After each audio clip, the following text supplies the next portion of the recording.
another edition of the SoCal Prep Report. Richard Stray along with Bob Gibson, Randy Rosenblum. We'll join you shortly. We're here today at St. Paul High School in Santa Fe Springs, small parochial school. I talked to Zepeda earlier. He said there was about 680 kids. 680. I think there's more like 300. It's a small school, but this school has a ton of history, including one of the most successful high school football coaches in the nation, and Marion Ansich, national champion, 4 CIF championships, 1 million league titles, and used to routinely kick the behinds of modern day. I think How many schools can say that? Very, very rarely beat Marion Ansich back in those days. Not to mention the best nickname, I think, in Southern California, the Swordsman. You got to like the Swordsman. That's I've heard it all. It's cool. But anyways, that's where we're at today. We're going to talk to Coach Cepeda, the head coach here, in just a few minutes. But right now, let's take a look and go to the top 10, look at some scores, see what everybody's doing, and some matchups, all right? All right, so taking a look at the top 10, we'll see Modern Day still sits atop the leaderboard there. They defeated Orange Lutheran 51-14. Bob, you mentioned that Orange Lutheran was going to be off this year, and they have been all year. Yeah, young team. Big turnover there in the ranks with Orange Lutheran. So it's going to take another year for JP Presley to get his kids back up. But it'll come quick, but not this year for Orange Lutheran. All right, taking a look at other games. The big game last weekend, a game nobody saw coming. I'm telling you, Stephen A. Smith didn't even see this one coming. He was shaking his head. Servite at St. John Bosco. It was supposed to be a bloodbath. It really was. I think Bosco was at least a 4-touchdown favorite in this game from the things I've seen. 28-27, Bob. What happened? Yeah, this was a game that Servite had every chance to win. Servite missed an extra point at the end. They would have tied it, and then of course we would have gone to overtime. But craziness. I think two things at play here. And I told you last week, Servite's coming. Servite's coming quickly. Troy Thomas is getting that thing turned around, and now we know. Now we know how quickly Servite's going to come and join the top ranks of the Trinity League. But I think Bosco overlooked Servite a little bit. It happens. They're looking at modern day now, man. Don't forget, a year ago, Jay Sarah gave Bosco everything they wanted last season without the in general. that game. Lost by just a touchdown to Bosco in that game a year ago. So I think Bosco probably overlooked it. Servite's a little better than everybody thinks. That combination right there led to this outcome. But don't worry, if you're a Braves fan, Bosco's going to be okay. Bob, we got to hurry this up, man. I got a few warrants, man. We got to get this rolling. You hear it coming? Holy moly! For you. Right. Oh, you're coming for Randy. Well, maybe. I was very shocked at the score, 28-20. Of course, I've been traveling all week. I've been in the South. I was in Memphis, Nashville, New Orleans, right? Huntsville, Alabama. Big bowl of gumbo down there. Talking to Saban, man, I had a great time. Saban. But I missed out on a lot of things that happened this week. Let's continue on. Corona Centennial defeated Santiago, their league rival, 63-0. Nothing else needs to be said. Mission Viejo defeated El Toro, 56-0. Yeah. Nothing more needs to be said. Jay Sarah over Rancho Santa Margarita, the number 5 team, 35-3. Nothing more needs to be said. Very true. Grace Brethren over Bishop Diego of Santa Barbara, handily 42-13. Bob, we were talking about they and Narbonne, who defeated San Pedro, like that, instead of San Pedro, 53-0. Now, Randy's telling us that the game this week between Narbonne and who, Randy? Banning is going to be yes. a tight ball game. It's going to be a great ball game. And I said, Randy, really? Seriously? All right, so then we got into Grace Brethren and started talking about what would happen if Narbonne and Grace Brethren, because Randy thinks Narbonne should be number 1 and Grace Brethren shouldn't even be in the top 10. We all know Grace Brethren belongs in that top 10 because they play like a machine, all right? Not only do they play like a machine, but they played like a well-oiled machine. State champs, Bob. Look, they whip everybody. I wonder if Grace Brethren is still just not getting the respect that they deserve. I mean, this is a state championship team from a year ago. This is a team that has as much talent as just about anybody that's not named Modern Day or Bosco at this point in Southern California. I don't know what more they need to do, but Grace Brethren certainly has earned their spot in the top 10. Now, if they got on the field with Narbonne, hey, flip a coin maybe at that point. It'd be a pretty good ball game. But I'd give Grace Brethren every shot there, and that's saying something because Narbonne's got a ton of top talent as well. And Narbonne seemed to have already overcome some of the adversity from all the extracurricular stuff that happened prior to the season. We're past that now. And it's still going on. Maybe they are gelling. I don't know. But again, Grace Brethren has no such issues. It's a machine I see when they play. And everything is consistent. And that's really the thing. I mean, once you get that, you used a great word, a machine, but once you get that ball rolling, man, it is hard to stop because these kids expect to win every week now. They know they're going to win every week, and that means so much. For a school like Modern Day, you get in a tough battle. Hey, Bosco, they expect to win every week. They got in a tough battle with Servite, still found a way to win. Bosco needed that game. They needed that game. Because for once, they were challenged this season. For the first time, they were actually challenged. Yeah. And they're going to have a challenge in a few weeks. You know that, Bob. Mater Dei's going to have a challenge, too. They're both going to. Hey, again, when it's like Mater Dei Bosco, right, you now. You never know what's going to happen. Don't forget, a year ago, we had the Lightning game. It was put on the back burner for a night. And it changed everything. Right, and that changed everything. And Bosco came out and really just blitzed Mater Dei and got the big win. Mater Dei able to turn the tables in the CIF championship game. People must have partied over there like the game was over. We won. People forget how crazy that was a year ago. Man. I don't know, Bob. The circumstances were just nuts. I don't know if it's going to be like that again this year, but it'll still be a lot of fun. And, God, anybody who's anybody is going to be at that game this year, no doubt. Top 2 teams in the nation. All right, continuing on, number 8 spot, Norco defeated MLK. Pretty bad, 56-6. Yeah. We talked about Servite in the 9th position. Although they lost to Bosco, Bob, they move up 1 spot because it ain't no shame losing to Bosco by a point. You certainly not. That, right? Certainly not. Yeah. No, I think everything we got a Servite after that game was, hey, we're pretty happy with what happened. Would have loved to have won the game, obviously, but pretty happy with what happened there. Would like to lose to Bosco by 1 point. By 1 point, yeah. 1 point indeed. All right, continuing on, our new member to the top 10 this week, Bishop Amat. Handed. And I told you last week, I knew Amat was winning this game hands down. I didn't even have to pick him because we know who the kiss of death over here, my good buddy Bobby Gibson, picked. Oh, man. What happened, Bob? I picked Alamany. I just did. Amat just looked like they weren't really there this year, right? There was a lot of hype on Amat coming into the season, and I thought, you know what? I haven't seen it yet, right? I haven't seen that Amat team just kind of take over. Well, they did it.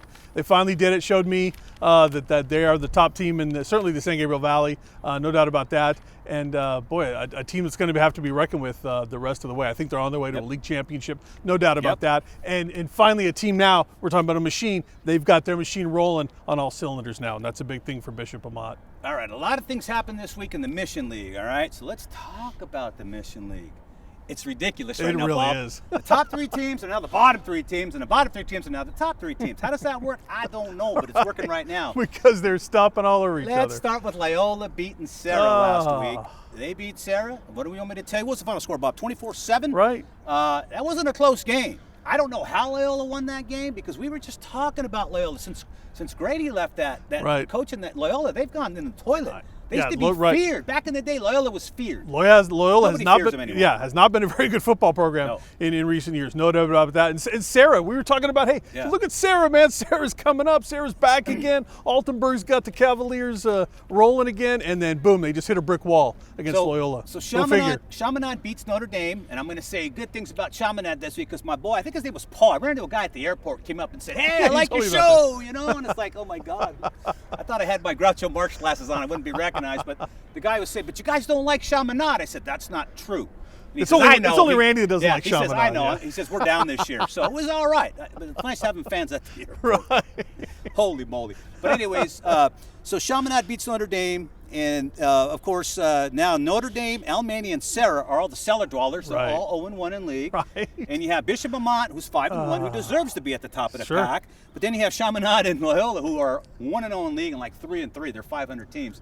And they really haven't been beating people badly, you know, the way the bottom 3 have.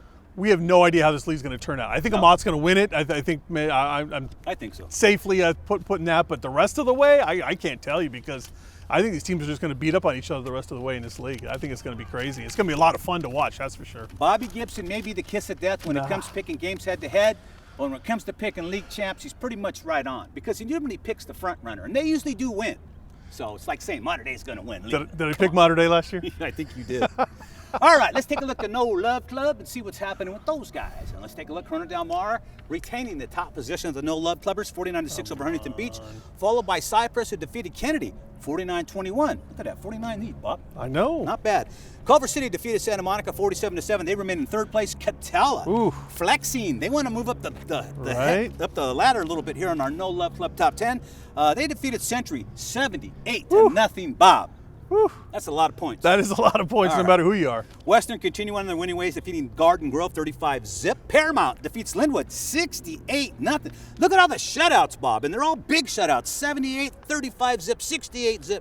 Lawndale 63-0. But let's continue on in order.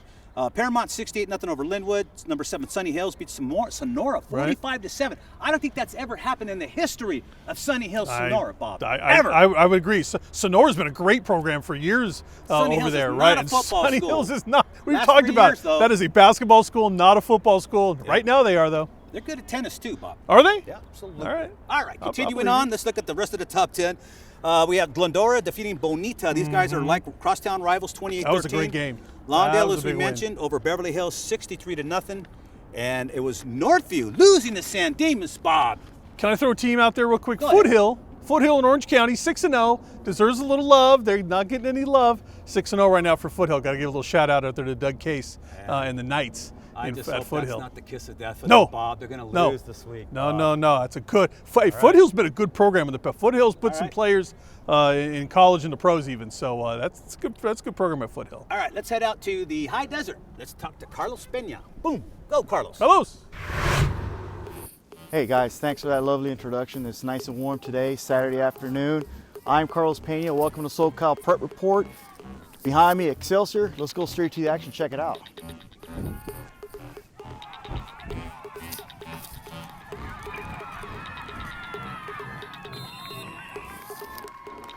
I guess they fumbled. Excelsior hosting the 4-0 Patriots of Temecula Prep. And what a good old-fashioned ground and pound football game by these two small schools. Both teams not giving an inch defensively. The Patriots stick to their guns, but so does Excelsior, holding the goal line on several attempts by the Patriots. Excelsior would get their chance as well to show off their ground and pound, but the Patriots had their chance to hold them down as well. First half was deadlocked with neither team looking to give up those valuable inches. Eagles and Patriots 0 at the half. All right, folks, I'm here with Coach Odum. Coach Odum, first half, nothing but ground and pound. Saw us later in the first half there taking up to the air. Is that going to be the difference in the second half? Well, I don't know. I mean, to me, it's mistakes. You know, who's going to make the more mistakes? We're evenly matched here, and we've been, for the most part, winning the transition with our punting game. But then we make a mistake here and there, but then they do too. So it's going to be a close game, and it'll be determined on who makes fewer mistakes. All right, Coach. Thanks a lot. Good luck. All right, folks, let's check out the second half. Second half, and Temecula sticks to their guns and looks to establish that running game. Excelsior continue to put a stop on the Patriots. It's not until the fourth quarter that the Patriots finally make it to the end zone. Temecula 7, Excelsior 0. Not to be outdone, the Eagles rally late in the fourth quarter, led by number 33, Alexander Mighty Mike Cardoza, who caught this pass, but also caught the two-point conversion pass to put the Eagles over the Patriots, 8-7. All right, folks, I'm here with Coach Odum. Coach Odum, gutsy call, all or nothing, love it. Two-point conversion at the end. What were you thinking? Yeah, well, we're at home, and you know our fans are hungry for it. Just we're as we are, and we weren't going to let this opportunity go by. We didn't want to go into overtime because we're tired, we're shorthanded, we got injuries. Right. We wanted to get it over with, and things just worked out well. Now you start 0-4. You go against a 4-0 team here. Yeah. You beat them. What does that mean for your program? Well, that's what I'm telling you. I tell these guys before the game, this is a turning point. This is, one way or the other. We can change things, turn them around, and see what it's like to go in the other direction. We got one more game before we start our league play, and we're feeling pretty good right now. Awesome. Congratulations. Great job. Thanks, Coach. Good luck to you. All right, folks, let's check out some more of the scores around the high desert. Here we go. Looking at Cross Valley League, Riverside Prep 59, Cavalry Chapel Christian 0, Desert Sky League and Silverado 45 over Barstow 20, Adelanto 48, Big Time over Victor Valley 0. Moving on to Mojave River League, and Big Dog Oak Hills 44, Sultana 6, Serrano 56 over Hesperia 7, and Apple Valley 48 over Burroughs 0.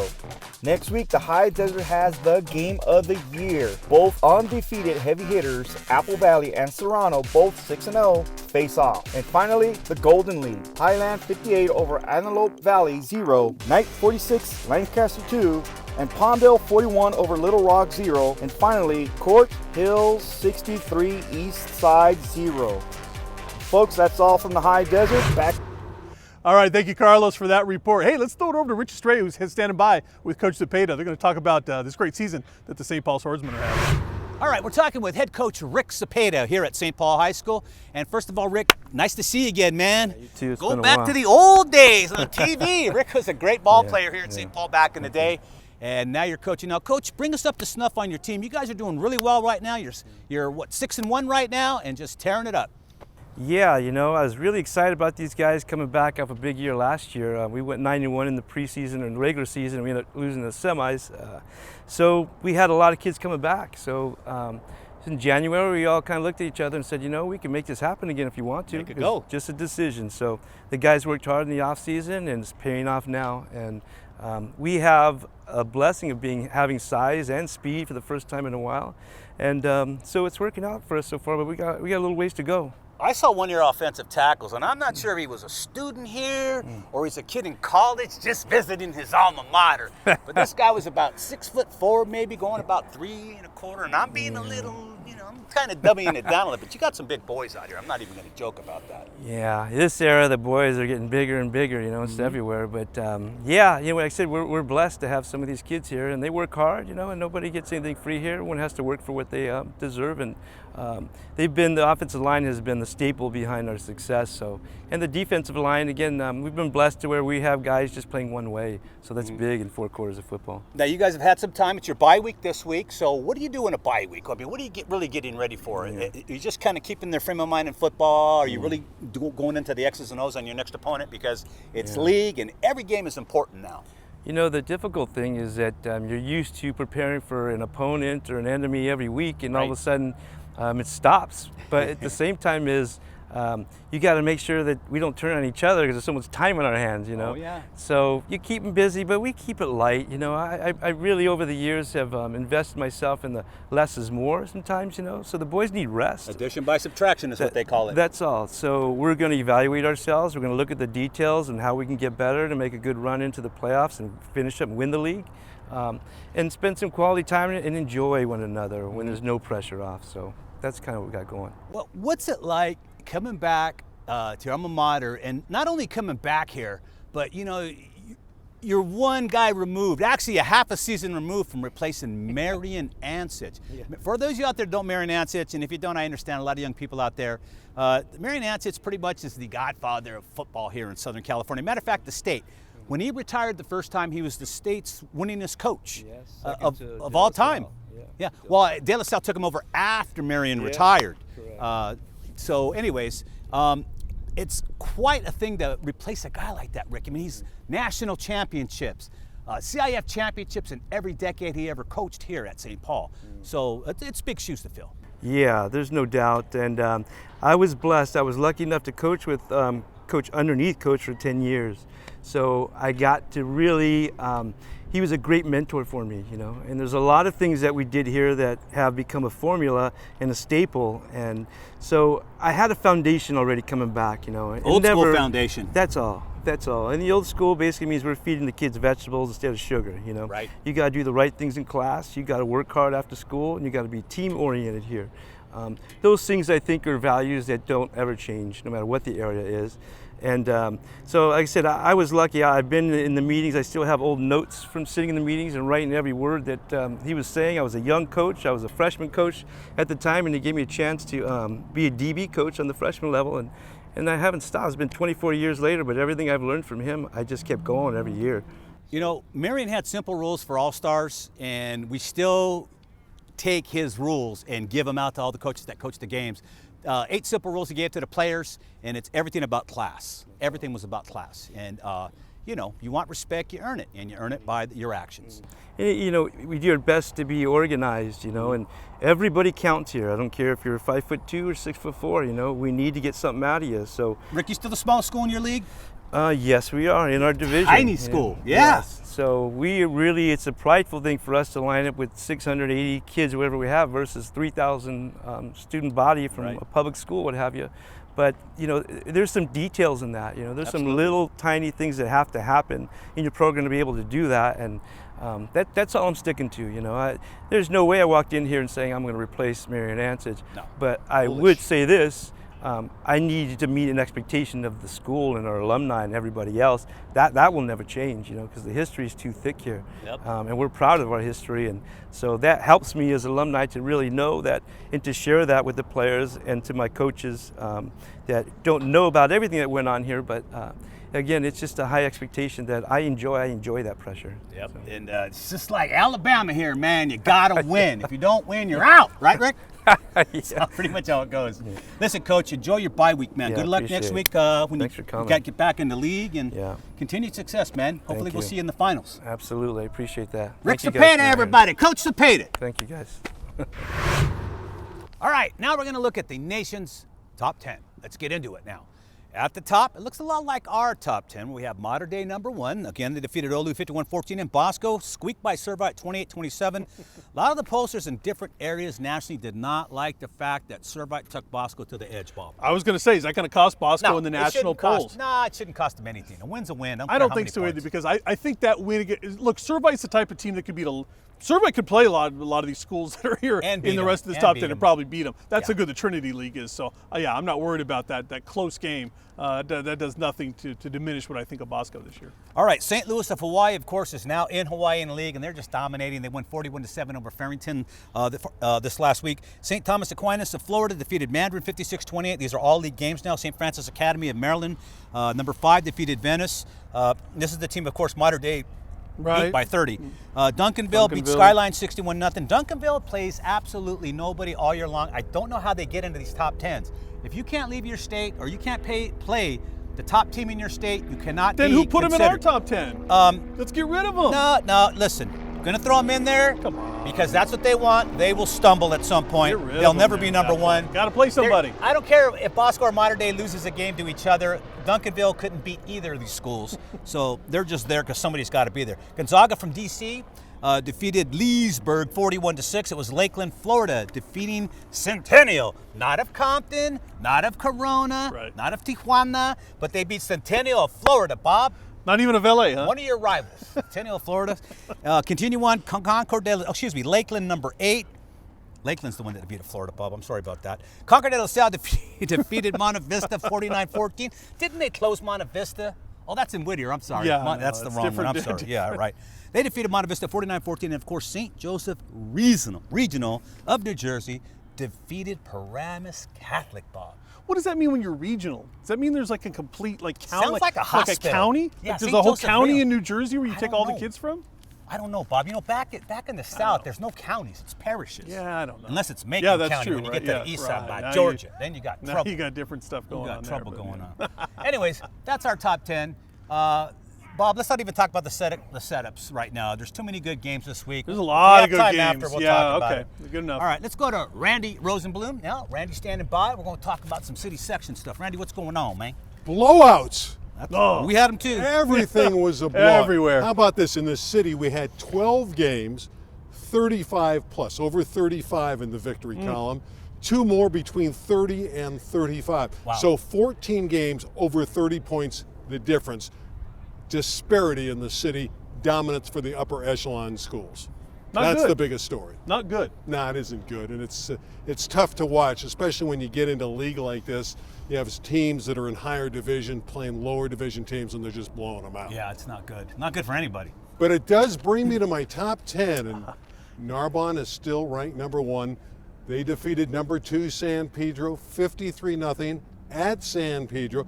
3rd shutout in 4 games for the Gauchos. Who's your new number 2, Randy? We'll get to that. Is in the a gap second. that big, Randy? Yes. Yes. We'll get to number 2. I'll in a even moment. answer it, yes. Zach Brown scores 4 touchdowns for the Gauchos. He scored the first one of the night and never looked back. How about Jordan Banks? He commits before the game to Arizona State. Great linebacker. Gets the interception to set up the first rushing touchdown of the game. Good player.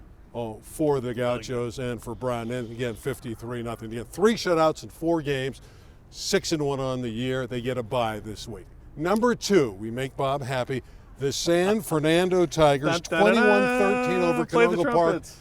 They beat a good Canoga Park team, but they weren't that impressive in this particular game. But they got by. They got a W. They do have a total offensive output per game of over 500 yards. So they get the job done. Robert Garcia obviously has a very good team. Because they played and only lost by 53, I dropped the Pirates of San Pedro. Only 1 slot. You lose by 53 to Narbonne.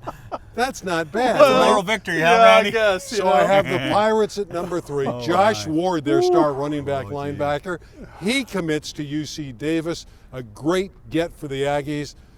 That was a football player in Joshua Ward last year that was the D1 City Player of the Year when the Pirates won the D1 title over Dorsey. We go to number 4. That's Garfield, 4-2. They beat Huntington Park, 4-2 is their record. They beat HP 61-0. The game was over by 8:38. You're in your car by 8:40 and home before 9. Wow. 7 o'clock kickoff. Running 8:38. Running clocks everywhere throughout the city section. Banning dominated Gardena. Gardena had a good record, but they weren't strong enough to take on Banning, who's now 3-3. Palisades, a big win over Westchester, 28-20. The Dolphins have won 5 in a row since their opening night loss to Cleveland. Westchester lost to Pali. I'll talk a little bit more about them in a moment. They're still around in the top 10 at number 7.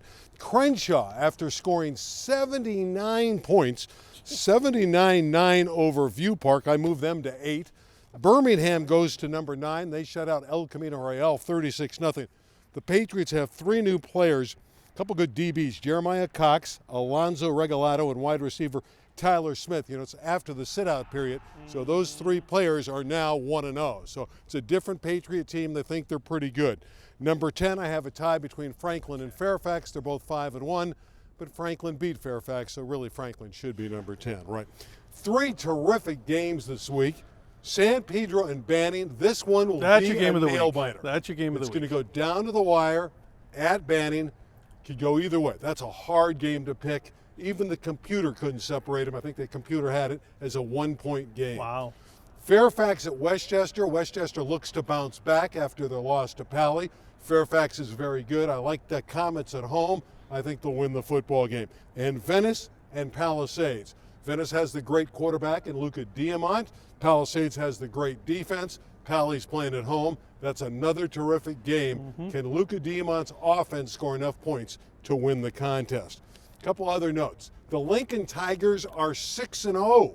Congratulations to a very strong Tiger team. Marquez, another Division III. The Gladiators, they are 6-0. So at the end of the year, perhaps Lincoln and Marquez could meet in D3. Wow. Maybe both of them will be undefeated. And one more city note. We picked on San Pedro's football team. Absolutely. Right? They deserved it this felt week. Right, Yeah, right. they didn't show up. Their girls volleyball team showed up. They snapped Carson's 71, Oh, no, they didn't. 71 No, they match didn't. winning streak in the Marine League. Wow. And they did it by sweeping them 3 straight games. Wow. Then they backed it up with another win over a good Banning team. A great week for the Pirate ladies, but the big win over Carson, the Colts had won 71 straight in the league. Yeah, Wow. boy. I thought that was a streak that was going to go on for a while. Hey, Yeah, Bob, why don't it you did. pick? It did go on for a long time. Bob, pick Narbonne to win this week, so we got some drama in the city section. Hey, real quick, attention sports editors and principals, and attention athletic directors. If you see this guy, Justin Hagan here, you see him on the screen? All right, this guy comes to California looking for a job. Don't hire him, because you're going to deserve what you get if you Oh, do. boy. This Hagan guy, hundreds of emails to opposing schools with his school's game plans. Are you kidding me? Subverting them and just ruining these kids. Some of these kids could get scholarships based on the numbers they could have got. This guy's subverting them. So if you see Justin Hagan, he got fired from Mount Point, got fired from the district. There was a bunch of fanfare. There was 20 press conferences. Be on the lookout. This guy should be on every school's watch list. You do not want a rat like this in your school. He'll destroy your athletic program. On behalf of Randy Rosenblum, Bob Gibson, Coach Cepeda, I'm Rich Estrella, saying so long here from your friends at the SoCal Prep Report. Thank you very much for our public service announcement today. Good night. You pick Narbonne? Narbonne. Narbonne. Number 1. Narbonne's going to beat BYE. Okay. Kiss of death. Good night, everybody.